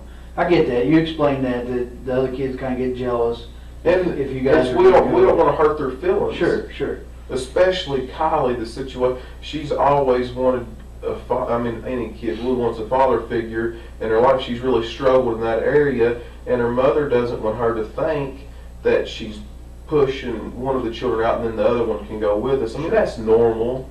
In my opinion, Sure. it is. And I get why she might tell Keith that, because Keith has 2 of the kids. She doesn't want him to tell them differently than what she's told them. Are you familiar with a woman named Christina Holly? Yes, I know who you're talking about. There are some text messages between her and Crystal on Friday, and she's asking Crystal if she wants to go to Chuck E. Cheese, I think it was, something to do with the kids, something with the kids, and she tells her the same thing. Well, we've got a sitter for the evening. It's our first time being kid-free for a while, so we don't want to. We're kid-free. We're going to enjoy ourselves. Right. Why would she lie to her about that? I don't know. I can't answer that question. Are her and Christina close? Yeah, I mean, they've always been good friends. I know exactly who you're talking about. Do they? I mean, close enough that they see each other on a regular basis every few days, or No, talk on the phone? Or they talk on the phone, but I don't know if they see each other that often. Uh-huh. But I think we were also supposed to maybe go to the zoo or something too. She was going to take. She's got a little girl that's really close to this, born in the same month apart. As Eli? Yeah, as Eli. Mm-hmm. I mean, it's just curious to me. These are the things that make me wonder. And in any other situation, they might not amount to nothing. But did you ever talk to the girl, the Amanda? Mm-hmm. All right, and so she says there was no plans for her to babysit. all right. But that doesn't necessarily mean that Crystal hadn't planned for someone else to watch him. I don't know that. I mean, you know that because you and Crystal have him together. But I don't know that because I don't know you guys. I don't know. Maybe sometimes she might use Crystal's phone. I don't know. I don't know. I can't answer that. Right. I do not know the answer. Okay. But as far as you know, you all did not have plans for a babysitter that night. No, Friday absolutely night. no. The plan was all along for you guys to go to the farm. Yes. Okay.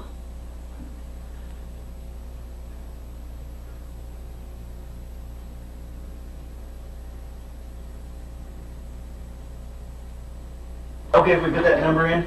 Yeah, go right ahead. Do what you gotta do. Looks like you got a couple of messages. Yeah, I don't know how to do that. I've You got just- an Apple phone, so just You just want to put the number in, right? or check contacts or however you do it to see who it is. Yeah. Check this one. 492-1390.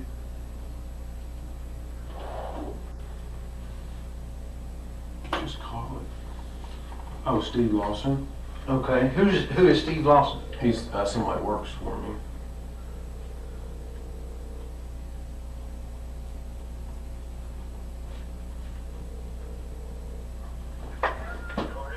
Hey, Steve. Hey, I can't hear you real good. I'm gonna ask you to speak up a little bit, okay? Okay, sir. Hey, I was wanting to know. Hey, I've got some things going on next week. Yes, sir. I'm gonna need your help with it. Are you already booked up, or can you help me? I haven't moved up yet. I'm still looking for a place. That's why I needed them numbers from you. All right. Well, I can write them all down and get them there for you. But I was actually talking about doing some more work with your little skid steer and so forth. Mine's still broke down. Well, like I said, get with me tomorrow. I'm coming. I know you have a hard time hearing me because it's where I'm located at. All right. So just get in touch with me tomorrow and we'll see what we can do. But my question, I just want to tell you I'm sorry about everything that's going on in your life, brother, and I got you in my prayers. I said it is a very difficult and trying time, but I appreciate you you saying that. But hey, I need your help while I got you on the phone here. Do you remember the other night you called me really late, and I forgot what you asked me. Can you? I guess we wasn't on the phone. I might have been tired. I know it was pretty late at night. Can you remember what you asked me or what you were after? I can't remember. Yes, sir, I can. I called to ask you for them numbers for a house. Oh, for a rental house. Yes, sir, And I did. and what did I forgot? What did I tell you? You told me that you would call, what's her name, Katie or whatever, she handles all that. Crystal. Crystal, okay, I apologize. Yeah. And you said she handles all that, and that you would get back with me on it. All right. Thank you so much. Now. Hey, if there's anything I can do, you give me a call. Thank you. You have a good night now. Yes, sir. God bless you. Thank you.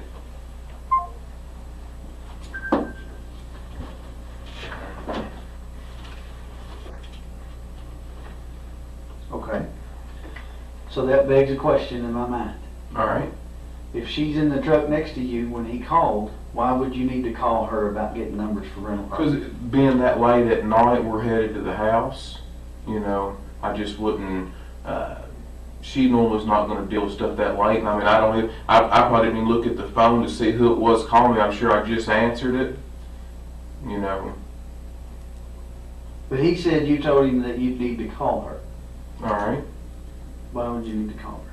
I mean, that's an odd phrase for someone who's sitting next to you in the truck. Do you understand? You see what I'm saying? Yeah, I see exactly what you're saying. But I mean, that's what if that right there is what I told him. That right there is what I told him. We wasn't on the phone that long, but normally I would just she handles all that, and that's what I would do. She's not going to want to mess with that kind of stuff that late. I'm sure I probably tried to answer the phone really quickly, so that it wouldn't. A lot of times after I get moving, Eli goes to sleep. You know, sometimes he goes to sleep in the truck, sometimes he doesn't. So if you want to call him, you got his number and everything. If you want to call him, you know, you can call him.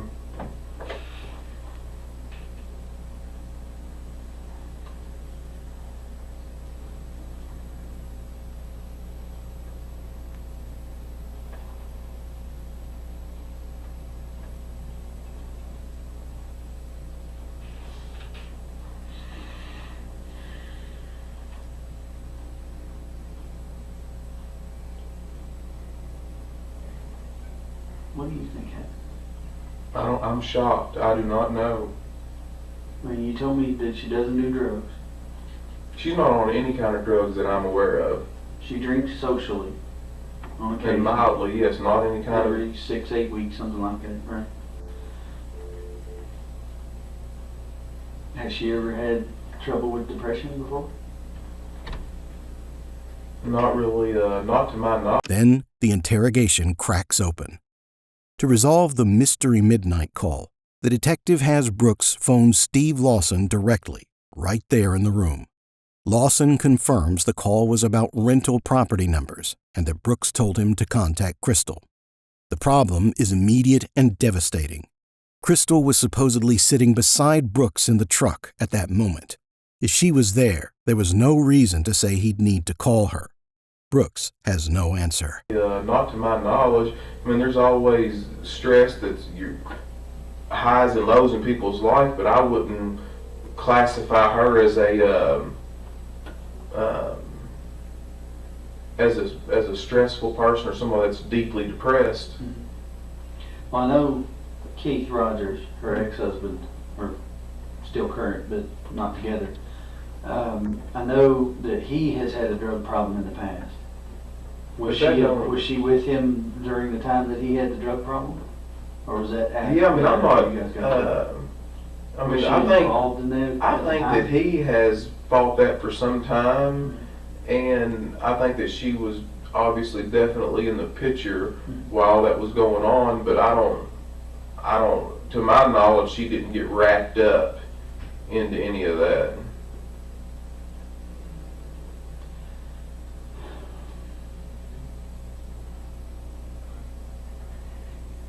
I guess the biggest problem that I have is that most women are not going to walk away from their purse and their cell phone in the car. I agree with You you. know what I'm saying? If she were going to walk to go find help or something, she would take her phone even if it was dead. She wouldn't. My wife wouldn't leave her purse anywhere for any reason. So I can't figure why she would walk away from the car and leave the purse there. When we took the bloodhounds up there, the lady commented that it was though she wasn't even there. I mean, they had her things that you provided us for scent, and they said it was as though she was not even there. I can't explain that. I don't understand what that means. I don't know why, if it's her car and she leaves in it sometime Friday night, why does it appear to the dogs that she's not even there? I agree with you. This same set of bloodhounds tracked her in the car from 49, and they had never been to your mom's farm before, tracked her scent all the way down 49, turned on Balltown Road, and turned on Pascal Ballard as though they were following your car. So I know the dog's not defective. That's Because right. they're following her scent, and they don't know where your mom lives. They've never been That's there right. before. So the dog's nose is not defective. So when the dog doesn't even try to find her on the parkway, where her car ends up, it's just very odd to me. And I can't figure out why they wouldn't find any scent of her at all if she walked one way or another. It would have picked it up. Right. They would have at least walked far enough for her to have been picked up by somebody. You know how if you break down on the parkway, somebody's not going to pull bumper to bumper with you, so you're going to have to walk from your car to their car to get That's in. right. So the dog doesn't even act like it wants to go in one direction or another, even far enough for her to have even gotten in a car with somebody. That's just weird to me. I don't understand. Unless she was never in her car when it got put on the parkway. I don't know. Yeah, but I can't answer that. I do not know. Do you know of anybody that would want to hurt her? I mean, as far as I know, she's a well-likable person. Right. I know that she's done a few evictions with some folks, got a few people upset, but Were they Just- missing eviction? I mean, Like threat? there's never a good eviction. Right, but I mean, somebody no, I mean, must it's be just normal business. But I can't think of anything. She's a likable person. I can't think of anybody who would want to harm her. Ever have anybody show up at the house upset over something? You know what I mean? You know what I'm saying? When it's not appropriate for them to be coming to their landlord's house. Ever have them show up at your house beating on the door? Hey, you threw me out or whatever. I've never had somebody come up there to the house over an eviction saying you threw me out. Not one time. Now, several of the tenants do come to our house. Some people don't just mail a money order or check. Sometimes people stop by there and drop it off. Sure. And, she can write them a receipt that way or whatever. But as far as what you're saying about you evicted me and you threw me out and they're confronting her about it, never happened one time.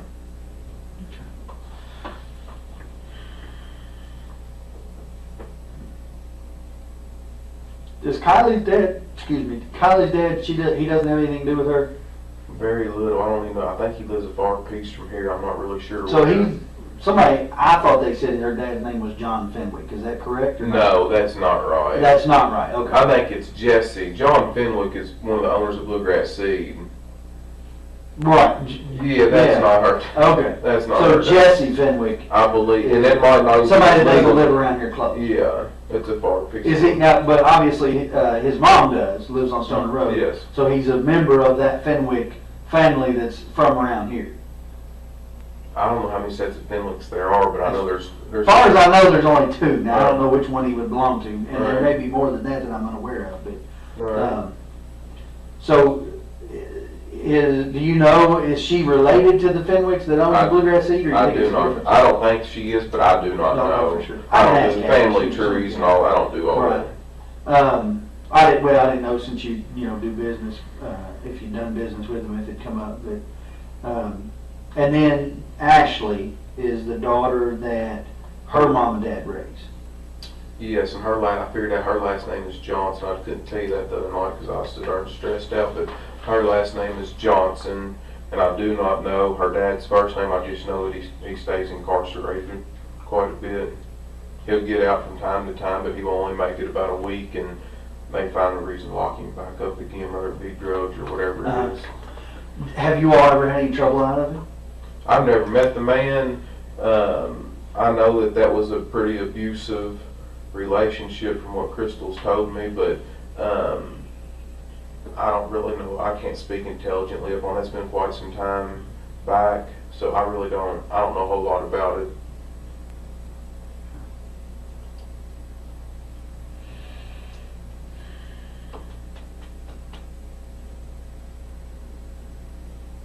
I don't even know the guy's first name.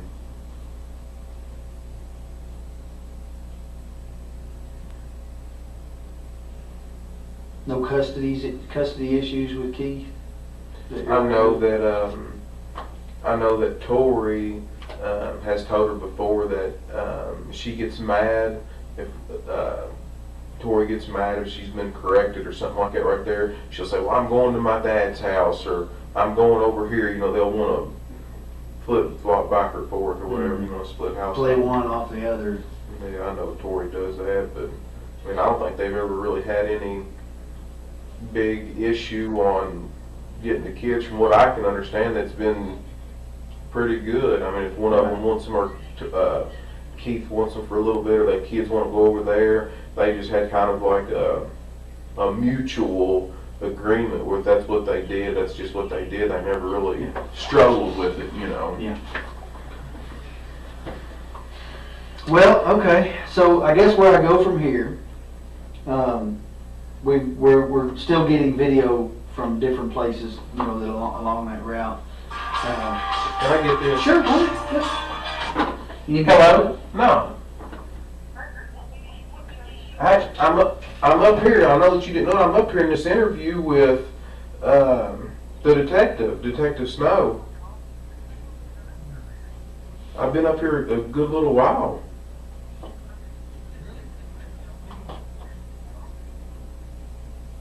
I'm filling out this statement here and everything.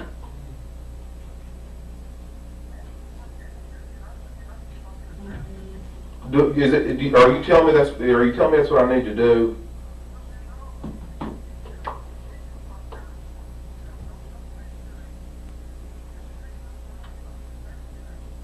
I know that. The way that I look at it is, I'm innocent. I ain't done nothing wrong.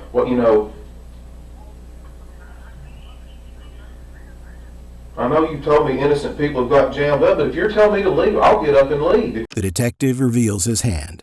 Bloodhounds tracked Crystal's scent directly to the Houck farm, yet found nothing at the car on the parkway. The implication is surgical. Crystal may never have been in that car when it was placed there. Brooks agrees it's strange, but offers nothing. Then, mid-interrogation, his brother Nick calls, a Bardstown police officer, and the room shifts. Brooks is suddenly weighing whether to stay. The walls are closing in. You're telling me to leave, I'll get up and leave. If you want me to.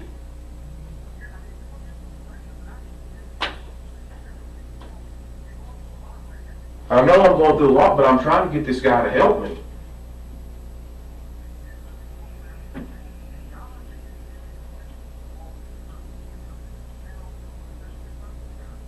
I don't think don't think she's ran off with some other guy. I don't believe that. You can't make me think that. No.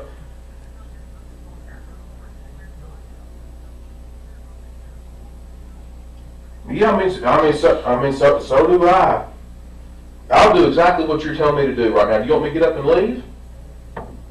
Man, I don't think these guys. I don't think these people got vindictive just to skin me for no reason. Man, this is not their family. This is not.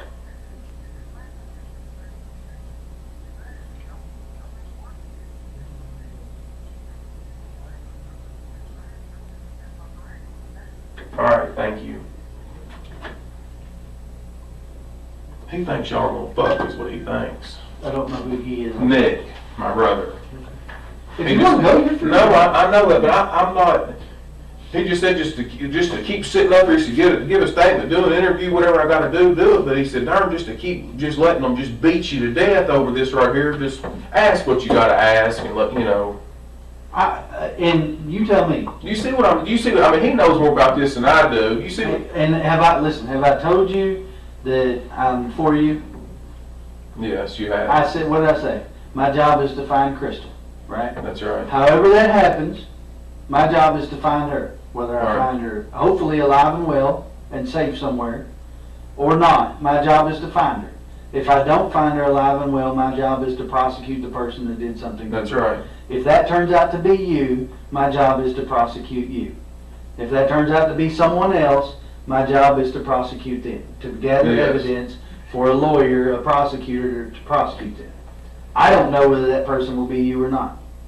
Did I not tell you when you come in here and sit down today that right now you're the main person of interest? Yes, that's right. And I explained to you the reason that you're the main person of interest, right? You're the last person to see her alive, right?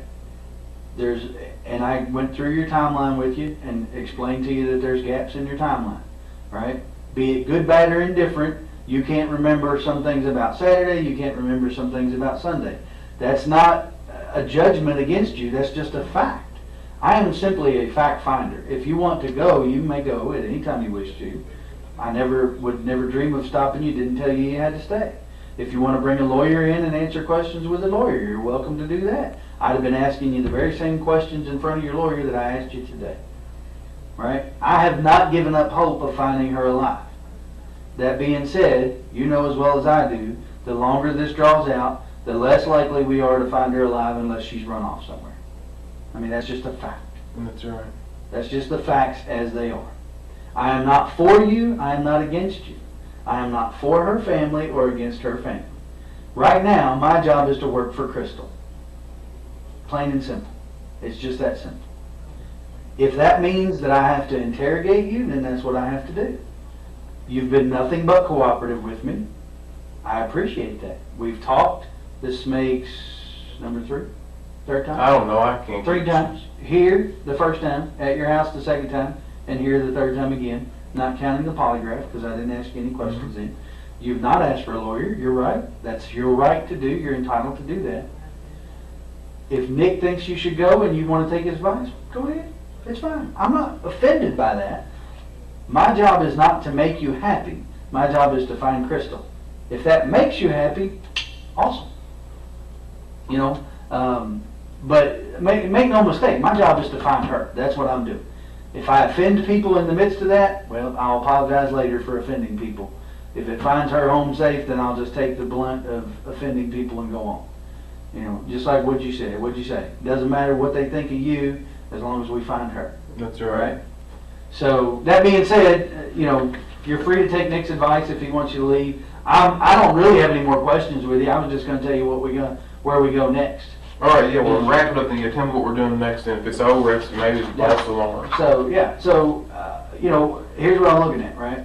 I'm trying to find video of her car getting on the parkway, whether it's New Haven Road or 150, trying to find some video of her car getting on the parkway in hopes that it will reveal to us when it gets on the parkway, because there's some confusion about that. Some people calling in saying they saw it on Saturday. Some people calling in saying they saw it on Sunday morning. Some people calling in saying it wasn't there Saturday or Sunday morning. That's just the nature of the beast. When you put information out there, you get a lot of it back. So I'm trying to figure out when it got on the parkway, and if I can, who was driving it when it got on the parkway. Maybe she was driving it, maybe she wasn't. Maybe somebody else was driving it. I don't know. Maybe somebody stole it and it got a flat tire and they left it on the parkway. I have no idea. There's a million possibilities about how it got on there. So I'm trying to figure that out. I would like to fill in the gaps in your timeline. I may be able to do that with the video at your aunt and uncle's house, because they may be able to show me when you came and went from the farm on Saturday, those kind of things. I'm probably going to interview your mom. I'm probably going to interview Nick and ask them, if they were with you anytime during that time. Maybe they have a little better memory of it. They can fill in those gaps.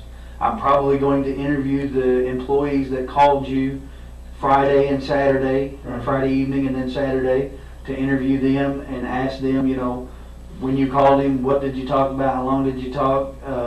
Mr. Stanley or whatever his name is. Did he answer the phone? Did you all talk on Saturday morning? If you did, what did you talk about? Did you go see him? Those kinds of things to help me fill in your timeline, which gives me a better idea of whether or not you're involved in her disappearance. And that's what I do. So, and then once I've done as much as I feel like I can do, I'm going to move on to other things. I'll be honest. Beyond that, short of finding her somewhere, I've done about all the forensic countermeasures I can do. We've gone through the car with a fine-tooth comb. We fingerprinted the car. We've gone through her purse. We're going to start going through bank records. She did have an account. I know you told me you didn't know that she did or didn't. She did have an account of some sort. My understanding is, maybe from a family member, that there was some Social Security disability from Keith for the kids that maybe went into that account. Maybe that's the case. We'll kind of look into that. We'll start questioning people about the validity of those kinds of things, about the apartment and those kind of things, and try to get a better idea if that's just a shady rumor or whatever, But unfortunately, I've got to dispel all these rumors. That's part of my job. We've got to either prove them, disprove them, or no, we can't do either. So that's where I'm at. All right. So I appreciate you coming in. If I ask you to come in again, or if I come see you, again, know that you're always welcome to tell me you don't want to talk to me anymore. That's perfectly okay. All right? Are you completely on my phone? Yes, sir. The interrogation ends not with a confession, but with a masterclass in controlled pressure. The detective lays out every next step: the surveillance footage, the witnesses, the bank records, the gaps, letting Brooks hear exactly how the net is tightening. Nick's call didn't save him. It only revealed that someone with a badge was already worried. The detective doesn't need Brooks to crack today. He's made certain Brooks knows that everything he said will be verified. That interrogation was just the beginning of a 10-year fight for justice. After walking out of that room, Brooks Houck went largely untouched for years. He refused further questioning. His brother Nick, the Bardstown police officer who called mid-interview to tell him to stop talking, was fired from the force shortly after. The family searched. The FBI got involved. Investigators dug up properties. A cadaver dog hit on a burn spot. Crystal's father, Tommy Ballard, who had never stopped pushing for answers, was shot and killed while hunting on his own property in November 2016, with his 12-year-old grandson standing beside him. His gun was never fired. It was ruled a homicide. Crystal's body has never been found. Then, in 2023, 8 years after that interrogation, Brooks Houck was arrested and arraigned on a murder charge. Joseph Lawson and his father, Steve Lawson, were also indicted for their roles in the killing. In July 2025, after a 9-day trial, a jury deliberated just 3.5 hours before finding Brooks Houck and Joseph Lawson guilty on all charges. The jury returned its sentencing recommendation in under 5 minutes: life in prison for Houck. On September 17, 2025, Judge Charles Sims formally sentenced Brooks Houck to life in prison. Joseph Lawson received 25 years. Steve Lawson had already been sentenced to 17 years in a separate trial. At the sentencing, Crystal's daughter Kylie looked directly at Houck and said, "You can't object now. If you loved Ellie so much, you wouldn't have murdered his mother." Houck surrendered custody of the son he shared with Crystal. The same boy he carried to the farm that night. The same boy he used as a shield of normalcy throughout his interrogation to his sister. Crystal Rogers was never found. Her mother still doesn't know where her daughter is. And the man who sat in that room, answering every question with just enough detail and just enough vagueness, will spend the rest of his life in a prison cell, still not saying where she is.